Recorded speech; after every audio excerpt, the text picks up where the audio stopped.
have not seen our next guest since we hung out on the SportsCenter set together, something I haven't said about anybody in 22 years. And we see Mina Kimes on all fashions of ESPN programming. Good to see you again, Mina. How are you? Good to see you.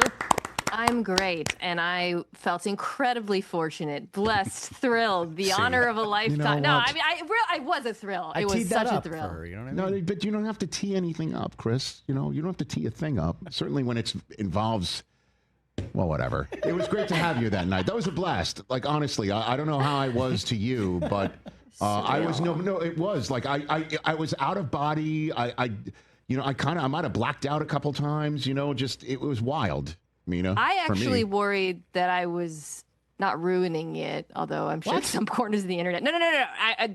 I felt bad because how much I was laughing during your highlights. But I like that.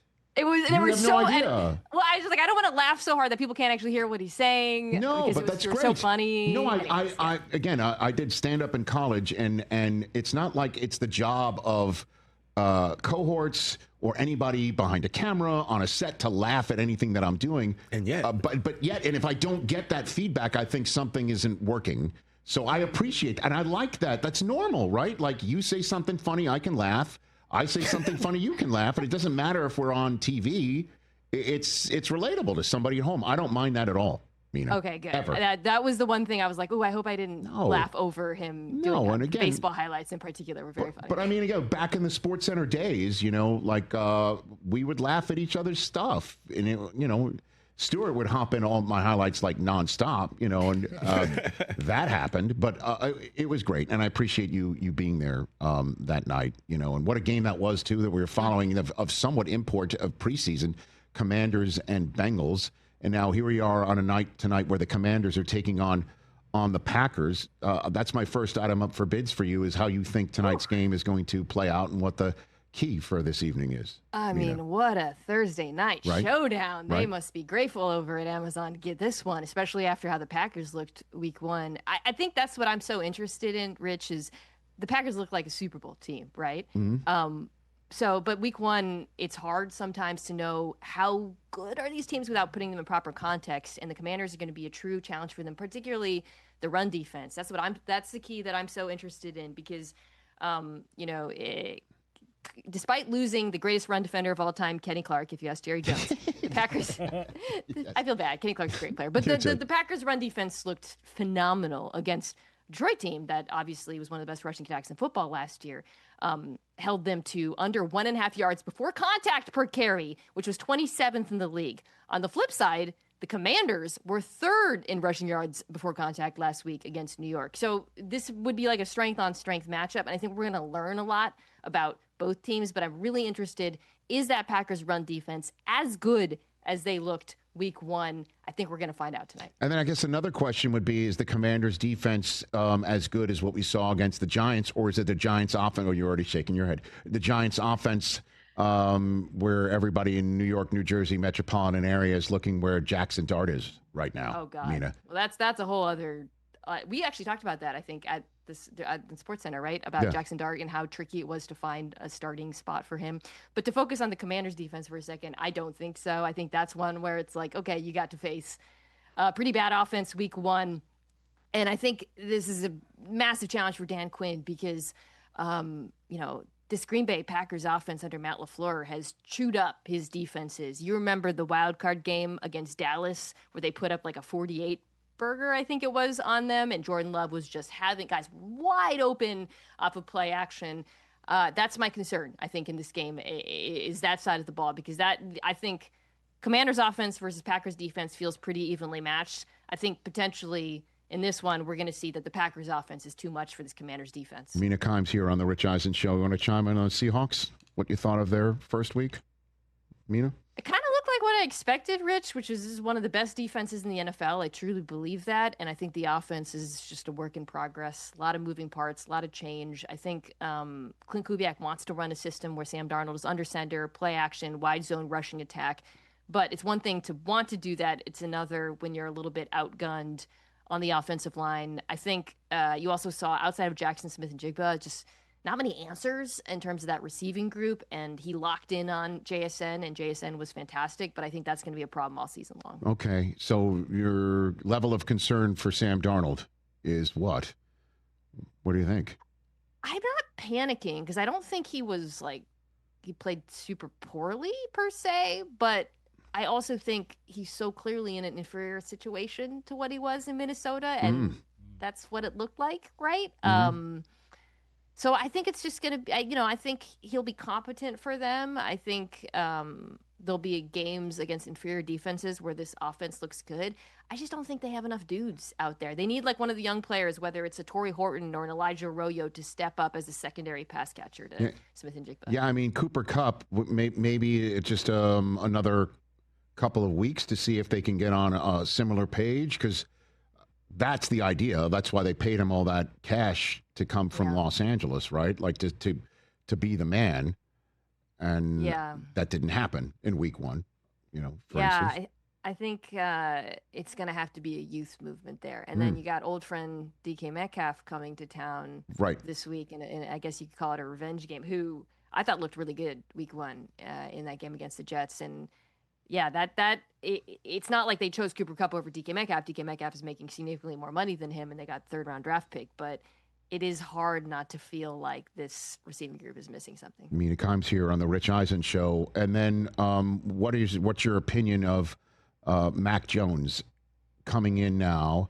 I was saying earlier on, Mina, that this is why you got him. You got him to perform well in a 2 to 5 week situation. And this is the guy that we all thought, a lot of people thought, the Niners were targeting when they moved up to third overall back in the draft in 2021. So they like him. Now it's time to win with him. Yeah, Ironic. I am of the belief that Kyle Shanahan did always want Mac Jones, and because he just had a lot of the qualities, it seemed, as a prospect that Shanahan has been known to like in his quarterbacks. I question whether or not the situation around Mac Jones is good enough to enable this offense to keep rolling. We know Kittle's out. Watching them week ones against Seattle, the offensive line, to me, had a lot of problems. Brock Purdy was under pressure a lot. Admittedly, again, like I said, against a very, very good defense. The run game looked just okay with McCaffrey back. And, of course, you don't have Brandon Ayuk. Ricky Pearsall looked good. But this is not like Mac Jones getting into the Ferrari and getting given the keys. If this was a couple of years ago, I would feel very different about him being slotted into this. And of course, Kyle Shanahan's, one of the best play callers in the business, but this is not a great situation that he is stepping into. So I'm pretty skeptical of this Niners offense with him. Yeah, I mean, obviously, you don't want to go to your backup quarterback just 2 games into a season. That's not why you have the backup quarterback, but it is in case of emergency break glass. I don't know. I feel like he is going to show up and show out, similar to when Darnold had his cup of coffee there in San Francisco, and that's why you go there, is to get the quarterback room and the Shanahan knowledge. And this is the type of quarterback that the Shanahans have been sort of looking at for a long time. And they do go to New Orleans, which, did give Arizona some shots on Sunday. I'm just wondering if, fourth place schedule, this is exactly the sort of thing that the Niners can get through before Purdy comes back. The schedule's huge, and you're right to emphasize the New Orleans. The competition is big. Like, they can absolutely win this game, in part because they're playing the Saints, who I really do think are probably going to be one of the worst teams in the NFL this year. But, when I think you go into this Niners season, you think there's no way they can be as hurt as last year. Can't happen. Right. Injury luck in the NFL doesn't work that way. And then it just happens again. And I know the schedule is bad, but I don't know. It's hard for me to imagine them winning a lot of games with Mac Jones. I could be wrong, and they might win this one because it's New Orleans, but I just don't think that the pieces around him are what they were a few years ago. Mina Kimes, a few minutes left with our friend from ESPN and all the family of shows that on which Mina appears right here on the Rich Eisen Show on Disney Plus, the ESPN app everywhere, and ESPN Radio. Week one moments, scenarios, narratives that formed that you're concerned about for the long haul.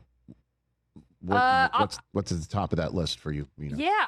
I'm going to talk about the Chiefs, but not the offense, because I think the offense will be better when they get Rice back in particular, and the offensive line is young and they're going to play together.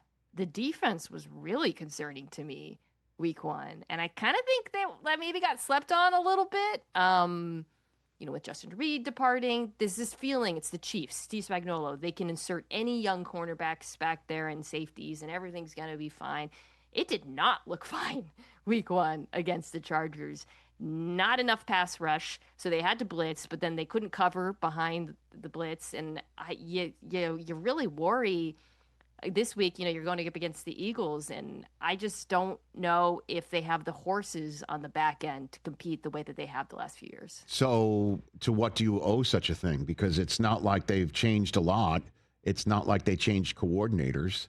Could it be the Chargers are just that good, maybe? Who knows? It's definitely part of it. I think the Chargers passing attack is really good, and Justin Herbert was unconscious in that game. But I also think Chris Jones, another year older, you're starting to lose. 1 year it's L'Jarius Sneed gone. The next year it's Reed gone. The Chiefs have been really leaning on young players, not even outside of McDuffie, who's amazing, highly drafted players.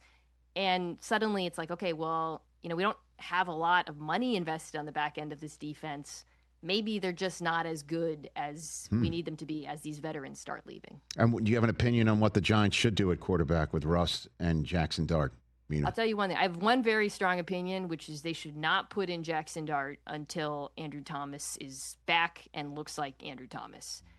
The schedule makes it really hard. This is what we talked about right on SportsCenter, because they got the Eagles, Broncos, week 6, 7, 8. So yeah, you kind of don't want him. There's no soft spots on that schedule. But for me, it's all about the offensive line. Until that offensive line looks competent, do not start him. But what if the offensive line hasn't looked competent in the last decade and a half, Mina? You know what I mean? There's the rub. We could all get old and gray waiting for that, as Giants fans would point out. You know what I mean? And that's the whole thing, too. Remember last year with New England, we're like, don't put Drake May in. Let Jacoby Brissett take all the slings and arrows. He's not ready. He's not ready. And then they put him in, and it's like, oh, wait a minute. There's a possibility of an, oh, wait a minute. The thing that I'm looking to see is a pulse check of that locker room. If there's a large subset that gets larger that wants Jackson Dart in there, including Malik Neighbors, who talked about his resting face in front of the media yesterday, blaming, leaving his coach hanging, that he just looks angry when he's not. Maybe there's a there that would lead to Dart, certainly if they don't show up in Dallas again. You can also argue that Russell Wilson's making the offensive line work. That's kind of a history there because he holds on to the football a long time. Mm-hmm. I just want, they don't have to be great. I'm not asking them to be, one of the better offensive lines in the league. You would just like to see some competent left tackle play because that's coming. That's the other thing, Rich. Thomas is going to come back, and he's an amazing player. So just let me at least see that. That's going to make me feel a lot more comfortable about putting the rookie in. All right, last one for you. I'll ask you the question I asked Kurt Warner when he was on the program yesterday, Mina Kimes. It's sports talk radio and something you're used to with a topic bar and a split screen on ESPN. You can only choose one quarterback that played in MetLife on Sunday to say that week 1 performance is how we're going to see the rest of the year play out. Justin Fields, Aaron Rodgers, you have the floor. Mina Kimes. Okay, so I want to start by saying I thought Justin Fields was fantastic. I thought he was actually the best quarterback in that game. However, I think what we saw from Rodgers is going to be what we're going to see all year long, which is really efficient quarterback play. He had a really low average depth of target. He was accurate, set his retrievers up to get yards after the catch, then hit a few kill shots off of the boots. That, I think, is something that's very replicable. With Fields, I just want to see it a little bit more as the season goes on. But boy, Rich, I thought Justin Fields was fantastic this weekend. That was, to me, one of the more shocking performances of week 1 because I did not have high hopes for the Jets offense, particularly coming off of the offseason, and they completely proved me wrong. Yeah, and it wasn't just Fields, too. And maybe in Fields' appearance is what helped spark a run game as well. Mike Tomlin at his podium this week, as I mentioned a couple times already on this show, up until I'm about to say it again, it's very rare for the Jets to have played anybody in the last couple of years to leave a coach, let alone Mike Tomlin, say, we need to button up our run defense after that last game. And they looked really efficient. So if the Jets offense can do what it does, we already know the defense has studs all over the place, and we assume Aaron Glenn on that side of the ball is going to keep coaching them up. Like that's something to take a note of, Mina. Yeah, they to me might be the most surprising team of 20. But again, this is week 1, right? Yes, it is, of course. But the ground game that you alluded to, you're right. A lot of it did have to do with Fields in the backfield because they were running just basically outside zone with him as a threat to keep. It looked great. The young right tackle, Armand Membu, against TJ Watt, I couldn't take my eyes off in this game how good he was. That feels sustainable. And this was the entire premise for the 2025 Jets. You have Justin Fields back there. He is one of the most dynamic dual threat quarterbacks in the league. Can you use that with your good suite of backs and all the invested in the offensive line to build a very good run game? Sure looked like it week 1. Still, you just need to see more of it before you declare Fields. And we've already seen what we've seen out of Rodgers in the past. And I guess that's what you'd go with Rodgers in this regard. Okay. Just from the, to answer, consistency. Do you want to take a shot at tonight's game? Who wins? Before I let you go? I'm on the Packers because of what I feel like is the discrepancy between them and the Commanders' defense. I think the other side of the ball is very evenly matched. But Rich, I got the Packers in the Super Bowl, and that was my preseason pick. So I'm probably not going to pick against them very often. Well, who do you have in the AFC? Who do you have in the AFC? I had the Ravens. I had Ravens Packers. Brockman, you and Mina Kimes have the same exact pick. Look at that. Have you been watching Mina Kimes and stealing from her? Is that what's happening right now? Very possible. Right, yeah, very, very. Sampling, very, as very Dan possible. Patrick likes Sampling. to call it. Yeah, not straight off. Mina, have a good NFL Live and your pod and everything else that you're doing. Let's do this again real soon. Thanks again. Love it. Great to see you guys. You got it. That's Mina Kimes, everybody, right here on The Rich Eisen Show. Hey, you made it all the way to the end. Thanks for that. Check us out every single day streaming live on Disney Plus and the ESPN app 12 to 3 Eastern.